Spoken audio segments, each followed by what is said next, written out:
En l'an 10 de l'Hégire et vers la fin de sa vie, le cher prophète de l'islam, sallallahu alayhi wa alihi, l'homme le plus honoré de la création de Dieu, fut informé par l'ange Gabriel de sa mission, qui consistait à annoncer publiquement, lors de l'obligation religieuse du pèlerinage, son successeur désigné par Dieu.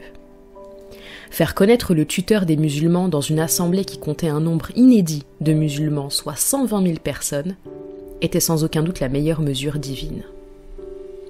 Ainsi, selon l'ordre de Dieu, le prophète entreprit son dernier voyage à la Mecque dans l'intention d'enseigner les rites du pèlerinage et d'annoncer l'autorité théocratique des saints imams, que la paix soit sur eux. Après la fin de la cérémonie du pèlerinage, le verset 67 de la sourate al-Ma'ida fut révélé au prophète par l'ange Gabriel. Bismillahirrahmanirrahim. Ya ayyuhar rasoul, balligh ma unzila ilayka min rabbik.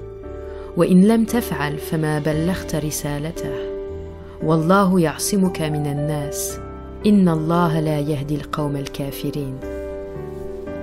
C'est à cause de l'importance de ce verset et de la succession du prophète glorieux qu'il fut annoncé à tous les pèlerins de sortir de la Mecque et de se retrouver pour un programme important à Ghadir Khoum, qui se situait non loin d'un carrefour où les caravanes de pèlerins se séparaient pour aller vers l'Égypte, l'Irak et la Syrie. 3 jours après la fin de la cérémonie du pèlerinage, la foule de la population se dirigea vers Ghadir. Lorsque la foule arriva au lieu convenu, le prophète, sallallahu alayhi wa alihi, lui ordonna d'y faire halte. Les montures s'arrêtèrent, les gens descendirent et chacun se prépara à un coin où s'installer pendant 3 jours.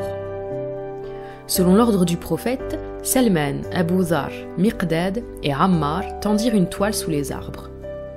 Sous cette tenture, ils dressèrent une chaire aussi grande que le prophète, faite de pierres et de bas de chameaux, de telle façon que sa sacro-sainteté put dominer les gens lors de la prononciation de son sermon.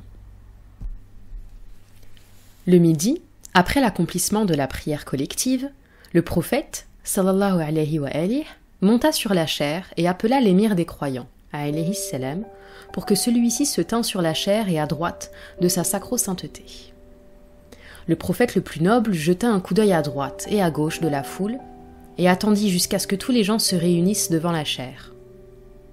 Ensuite, il commença son discours mémorable et son dernier sermon officiel s'adressant à tous les humains.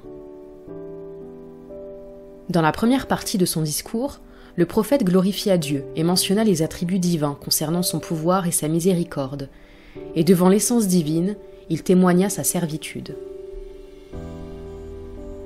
Dans la deuxième partie, sa sacro-sainteté entra dans le vif du sujet et précisa qu'il devait transmettre un ordre important concernant Ali ibn Abi Talib, alayhi salam, et que s'il ne faisait pas parvenir ce message, il n'eût pas accompli sa mission divine.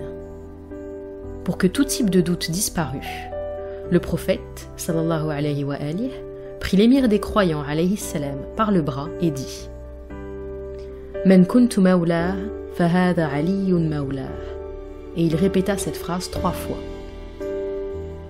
Par la suite, il pria ainsi « Allahumma wali man walah, wa adi man adah, wansur man nasarah, wa khadhul man khadalah » Celui sur qui j'avais priorité avant même sa propre personne, Ali aussi a sur lui plus de priorité. Ô Dieu, sois l'ami de celui qui lui vouera son amitié, et sois l'ennemi de celui qui lui déclarera son inimitié. Donne la victoire à celui qui le défendra, et avilis celui qui cherchera à l'avilir. Ensuite, il déclara que la perfection de la religion et l'achèvement du bienfait ne s'obtiennent qu'en se soumettant à l'autorité théocratique des saints imams, alayhum salam. Il ajouta « Celui qui refuse l'autorité théocratique des saints imams, alayhum salam, annulera ses bons actes et se trouvera en enfer. » Après cela, il donna un bref aperçu des vertus de l'émir des croyants, alayhi salam, et ensuite, il prie Dieu, ses anges et les gens à témoin du fait qu'il avait bien transmis le message divin.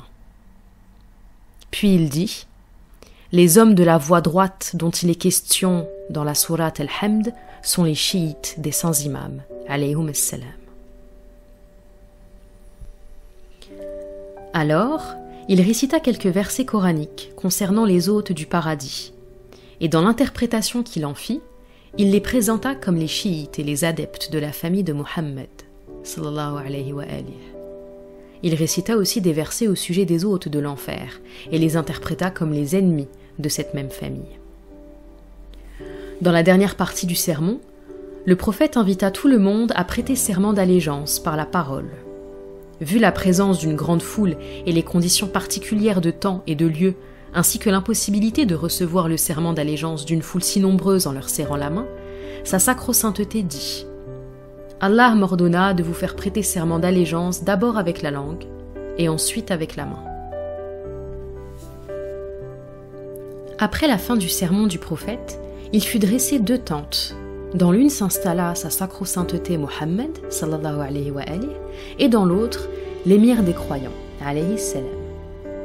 Les gens entraient en groupe dans la tente du prophète et, après la prestation du serment d'allégeance et la félicitation, se présentaient dans celle du prince des croyants, lui prêtaient le serment d'allégeance et le félicitaient.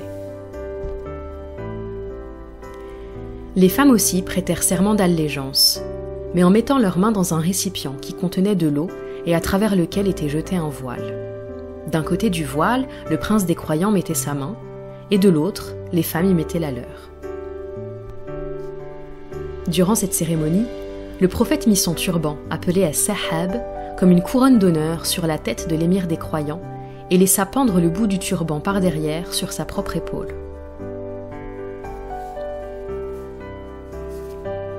Le miracle qui se produisit après l'annonce aux gens par le prophète de l'autorité théocratique de l'imam Ali prouva que la nomination du jour de Ghadir était d'ordre divin. En effet, après le sermon, Harith al-Fahri vint auprès de sa sacro-sainteté et lui demanda d'un ton révolté « La nomination que tu annonças aujourd'hui était-elle de la part de Dieu ?»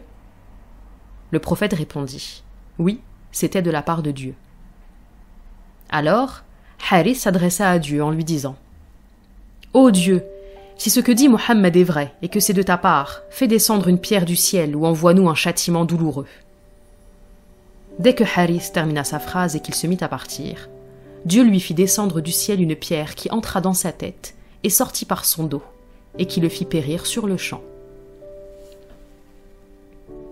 Ce miracle démontra encore à tout le monde que Ghadir découle de la source de la révélation divine et que c'est le commandement de Dieu. Aussi, ceux qui le nient sont-ils passibles de châtiment. Il était convenu que les plus de 120 000 personnes présentes à Ghadir retiennent, chacune pour sa part, le sermon de Ghadir et mettent le texte à la disposition de leurs enfants, parents et amis. Cependant, après le trépas du prophète, l'atmosphère de la communauté islamique, où il était interdit de rapporter et de rédiger les connaissances et les traditions prophétiques pendant une longue durée, était telle que les gens ne pouvaient citer les paroles décisives de leur compatissant prophète prononcées à un moment crucial, ni penser à les mettre en application dans la réalité concrète de la société. Il est évident qu'évoquer l'événement de Ghadir équivalait à abolir l'organisation des usurpateurs du califat, ce que ces derniers ne permettaient jamais de faire. Mais Ghadir occupa une telle place dans les cœurs qu'un grand nombre de personnes mémorisèrent le sermon, ou une partie de celui-ci, et le laissèrent en souvenir pour les générations futures. Personne n'avait assez de pouvoir pour empêcher la diffusion d'une nouvelle si importante.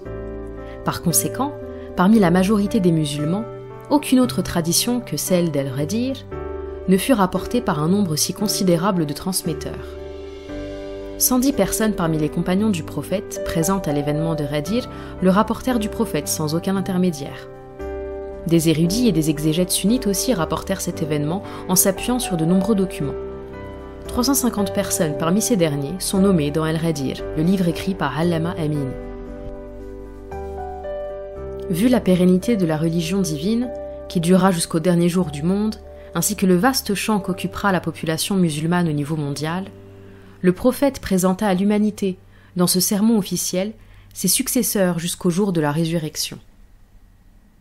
Si, tout au long des différentes époques, certains groupes de musulmans refusèrent et refusent toujours de s'incliner devant les véritables successeurs de leur prophète, l'immense nombre de chiites, tout au long de l'histoire, considèrent uniquement Ali ibn Abi Talib alayhi salam et les 11 imams alayhum salam issus de sa lignée comme successeurs du prophète, sallallahu alayhi wa alihi.